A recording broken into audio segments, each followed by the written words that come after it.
So my name's John Keogh and I'm an obstetrician and gynaecologist at the San Hospital. And we thought we'd have a little chat today about miscarriage. One of the things that it's really important to realise with miscarriage is that we as men and women have very different approaches or very different experiences of early pregnancy. And this can really affect the way we respond to it. So when I see a woman with a miscarriage, I normally warn them about this in the hope that it won't happen to them. But you know, when a woman gets pregnant, the experience of pregnancy is visceral. It is deep felt. It is in your body and undeniable. But for us as men, it doesn't matter how excited we are, it's up here. It's still cerebral.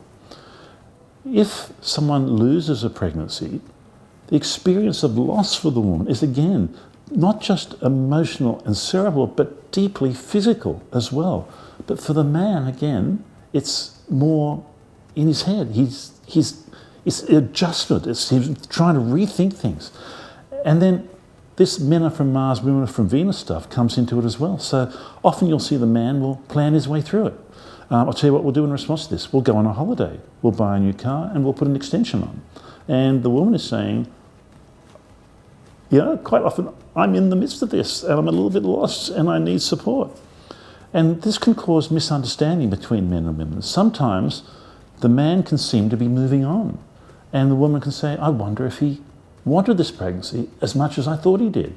Or maybe he doesn't care as much as I thought he did. And he can look at her and she say, she's very upset. Is she blaming me for this? And if the communication is not there and people don't understand that right back at the very beginning, the experience of this pregnancy up to this point has been so completely different. And the experience of loss has been so completely different. And we don't just look different, we are a bit different men and women, you know, we have different approaches to things.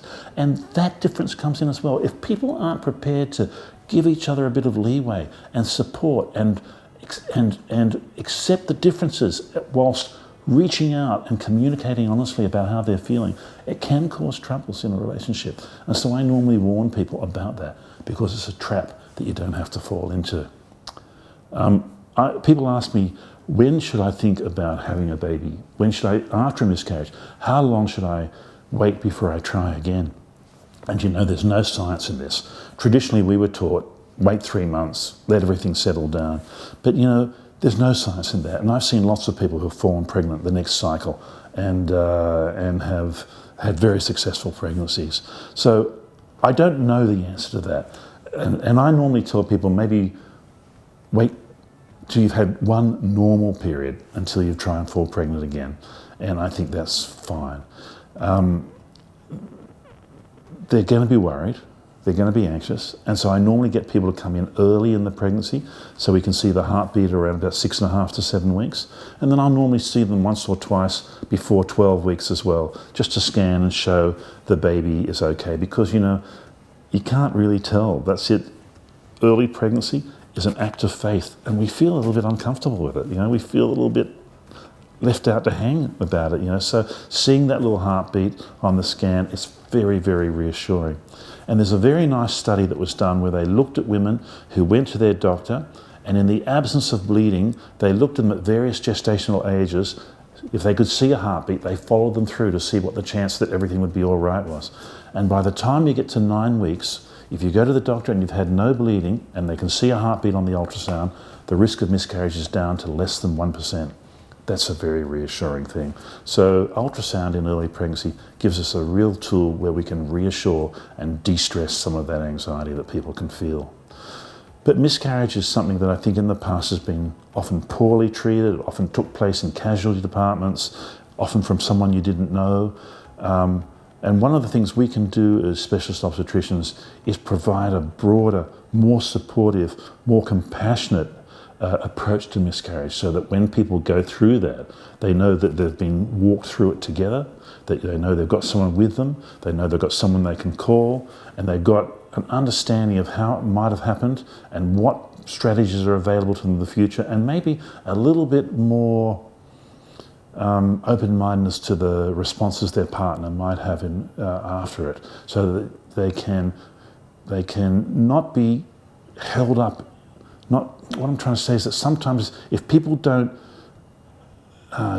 not deal with, but assimilate this experience of miscarriage into their life, then it can become a stumbling block for them in the future.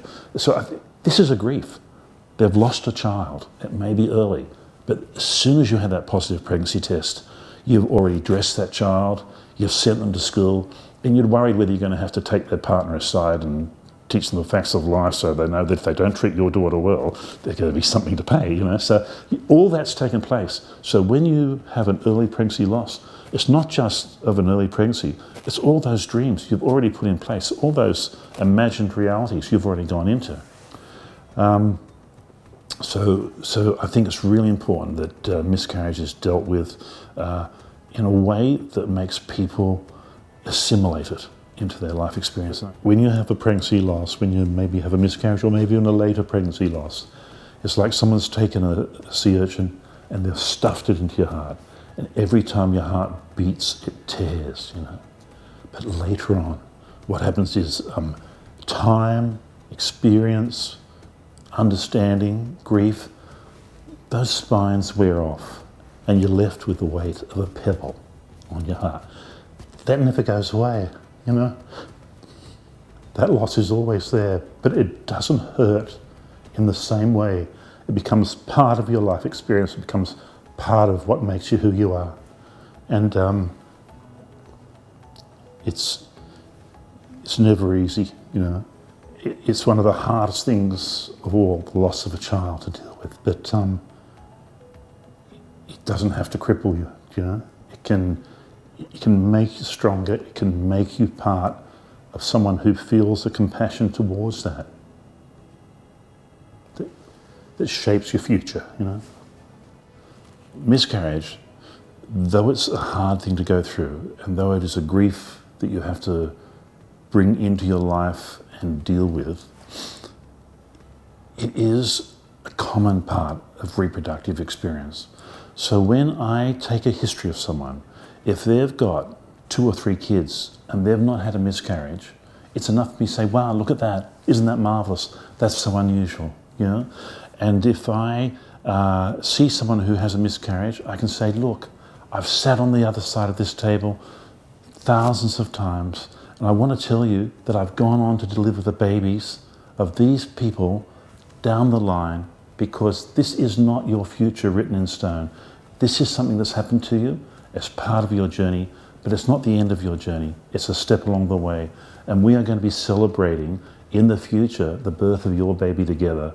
And this will be a memory, a painful memory, an important memory, but it's not the end of the story. It's just a chapter in the journey.